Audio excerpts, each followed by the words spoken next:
Folks, my name is John White, and I'm one of the pastors here at First Presbyterian Church of Jackson, Tennessee, and this is your daily devotional.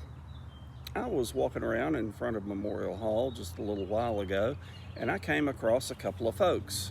First of all, there's Miss Libby. Say hi, Libby. And then we have Harvey. Harvey Smith is Miss Libby's grandson. And he was out here riding like a big wheel and what is it? Oh, you just saying, you waving at yourself. What's the thing we're riding around out here? A green machine. A green machine, okay. Well, that's pretty cool. Were you having fun on it? Yeah. Well, I appreciate you coming over here to talk to me. How's your mama doing? She was in a golf cart wreck. Good. And you were in that same golf cart wreck, weren't you? Mm-hmm. And you're okay? Yep. Show us the scrape on your knee, though. A wound right there on your knee. Oh. Okay, well, I hope that gets better in a hurry. As I was thinking about things that have been going on in the church recently, I thought about J.R.R. Tolkien's trilogy, The Lord of the Rings. Now, I'm not one of those trilogy or Tolkien geeks. I'm not going to wear the T-shirts and have the little figurines and go, quoting them all over the place. But there is a wonderful quotation right at the end of the second book, which is the end of the second movie.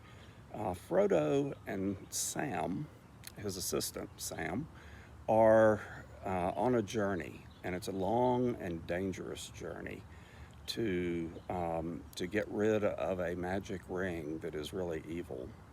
And at the end of the second book, the Two Towers, Sam is trying to encourage Frodo. They're discouraged. They've run into all these enemies and these things that try to eat them and mess with them, and they're discouraged. And so Sam sits down with Frodo and he says this, and I thought it was appropriate for what we've been going through.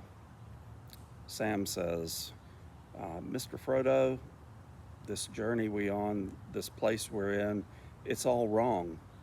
By rights, we shouldn't even be here, but we are.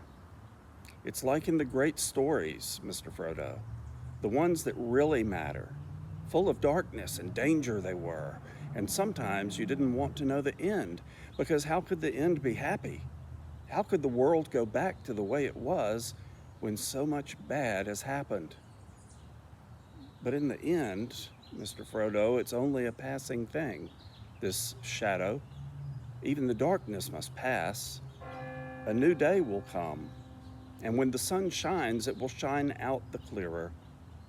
Those were the stories that stayed with you, that meant something, even if you were too small to understand why. But I think, Mr. Frodo, I do understand. I know now.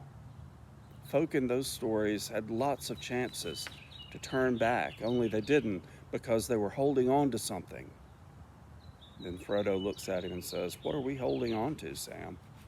And Sam says, "That there's some good in this world, Mr. Frodo, and it's worth fighting for." There is indeed some good in this world, but when he talks about the darkness passing, it makes me think about not this world, but the world that is to come. In the book of Revelation, we hear a wonderful proclamation of what is going to come and what is going to happen. Revelation chapter 21. Then I saw a new heaven and a new earth, for the first heaven and the first earth had passed away, and the sea was no more. And I saw the holy city, the new Jerusalem, coming down out of heaven from God, prepared as a bride adorned for her husband. And I heard a loud voice from the throne saying, "See, the home of God is among mortals. He will dwell with them. They will be his people, and God himself will be with them. He will wipe every tear from their eyes. Death will be no more. Mourning and crying and pain will be no more, for the first things have passed away." And the one who was seated on the throne said, "See, I make all things new." Also, he said, write these words down, for they are trustworthy and true. Both the author of the book of Revelation and also Sam in The Lord of the Rings had the understanding that better things are to come, that we might be in a time of darkness right now, but this is not our home. This world is not our home. And in the end, the victory will be won by the one who died for us. In the end, the full story shall be told, a story where the light overcomes the darkness. And in the end, we will be victorious, not because of our own merit, but because of Jesus Christ, who loves us and abides with us always. Grace and peace to you, and joy and hope as well.